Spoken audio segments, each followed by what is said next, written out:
When science and convention hold no answers, might we finally turn to the fantastic as a plausibility? I'm Mortika Lacrosse, and this is... Yes, that's right, everyone. This is Paranormal Plus, and I'm Mortika Lacrosse, and this episode is about Night Hag.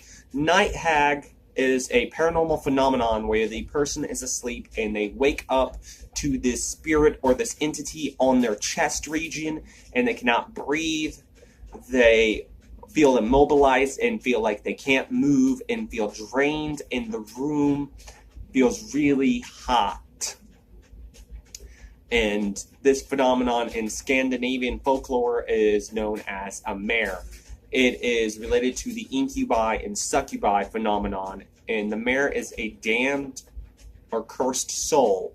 And when the person goes to sleep, this cursed soul leaves the body and attacks other sleeping victims. And in Scandinavia, this is what causes nightmares. That's actually where the term nightmare came from, is a mare who attacks you at night. Nightmare.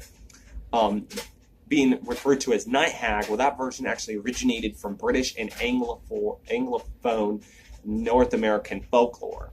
In Fiji, it is called the Kana Tavara, which is a demon that eats part of the soul.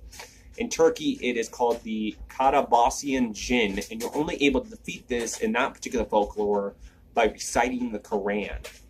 In Thailand, it is a ghost known as Fiam.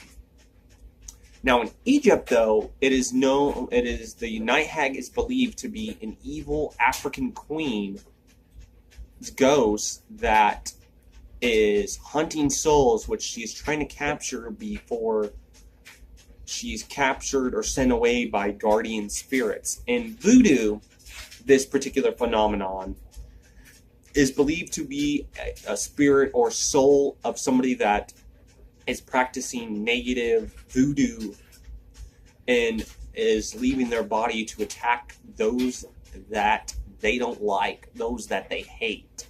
And sometimes in this particular situation, the practitioner doesn't even realize they're doing it. Their soul subconsciously is leaving the body and attacking those that they consider their enemies. But like I said, the night hag phenomenon is basically you're asleep and then you wake up in the middle of the night and you see this entity on your chest and you feel this pressure and you feel like you're choking and you can't breathe, you can't move, and you're in ultimate terror.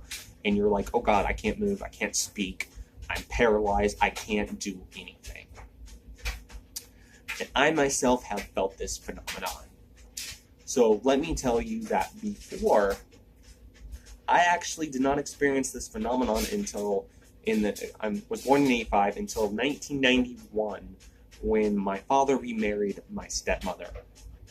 I began to wake up in the middle of the night, and I would wake up after having horrible nightmares usually, and I'd wake up to find this woman in white on top of my chest, and I could not breathe, I couldn't move, I felt like I was being choked, the room felt really hot, and there was this immense anger and hatred directed at me. The second time around, it was this entity that was an old woman, if you will. And so basically, it was an older woman the second time around, and I felt the same thing. And so it alternated back and forth between those two. An interesting fact, I actually quit feeling this, whole thing. One time, it was this particular soldier but I think the soldier was actually a guardian spirit protecting me from the night hag, and I just happened to wake up after the night hag was gone. And so for these particular situations that I had felt the experience of the night hag, I actually had been living with my father and my stepmother, and I believe in this particular situation, at least for my case, that the night hag was my stepmother's spirit, like it says in voodoo, that had left her body, and she was attacking me because she's never liked me. She's always felt this negativity towards me for some reason. She's never cared much for me, and so I think subconsciously she wanted to destroy me, if you will. And so when she went to sleep at night, her soul would leave her body and attack me and drain my energy, and basically, to the point where I felt paralyzed, couldn't breathe, and the room felt immense heat, and I think the heat was the hatred. But after that, like ever since I was kicked out when I was 17, I haven't felt that particular feeling.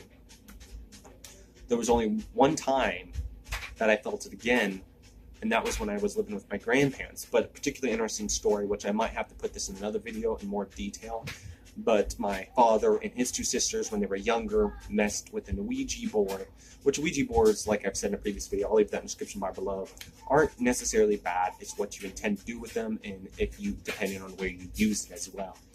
And some things happen with them because I guess the particular spot where my grandparents' house is not really that positive. And so because of that, there is, you know, negative energy there. And anyways, my aunt told me before she died many years later in a car wreck that she knew the exact day she was going to die. But that's another story for another time. But I think if they opened a portal, and you're supposed to close it, because you can open portals with Ouija boards, I guess, not open portals, but you basically thin the realm between our world and the next world and all the other multiple realms that exist, which I can explain that in another Paranormal Plus video, not this one. But anyways, they opened area to where it shouldn't have been open, of spirits and entities that don't really care much for humans. And so one particular time when I was living with my grandparents, I was sleeping in my grandparents' room. Me and my cousin were not getting along, so my grandparents moved me to their room and had a cot. I woke up and there was this orange creature, if you will, that had no mouth, and I'm assuming the spirit or this entity communicated telepathically and was on top of my chest. And I felt the same way I felt with the night hag. But I think in this particular situation, that could have been my cousin's form that she took spiritually for some reason and was attacking me. I woke up screaming, and I kept on screaming, and after a while, when the lights were on, it was gone. But like I was saying, ever since that particular situation, and of course the time after I left my father and my stepmother's house, I did not feel the night hag situation. So I think from my particular case, in both situations, that it was people. Situation one, in my grandparents' house, it was none other than my cousin, who did not realize she was leaving her body and astrally projecting herself as this demonic-like entity and attacking me, and made me feel like I was paralyzed and that my energy was being drained and that the room was intense heat from the hatred. And then the other times when I was living with my father and my stepmother, it was none other than my stepmother astrally projecting, leaving her body while she was asleep, attacking me subconsciously through the hatred that she felt for me. I'll leave links in the description bar below to sites and whatnot. Wikipedia, unfortunately, falsely associates the night hag with sleep paralysis, which is not the same thing. I've experienced that sleep paralysis as well, and those are two different things. Not even remotely related, but Wikipedia, I think, is ran by people that are atheists or something, I guess. I don't know. Anyways, if you like this video, make sure you give it a thumbs up and comment down below. Have you yourself felt the paranormal phenomenon known as night hag or anything like that? If so, comment down below of your experience, or comment what you think of this story. And if you like this story, make sure you give it a thumbs up. I'd really appreciate that. And if you like these kind of videos, make sure you click the subscribe button and hit the notification bell so you can be notified of future videos. And also, as always, down below is none other than the small YouTuber Army playlist of this week. So check it down below. Check the links down below for my social media as well, which will be in the description bar. Sorry, I got cut off there for some reason. That'll be in the description bar below, the small YouTuber Army playlist. My social media links, and of course the link to the shout out for this week.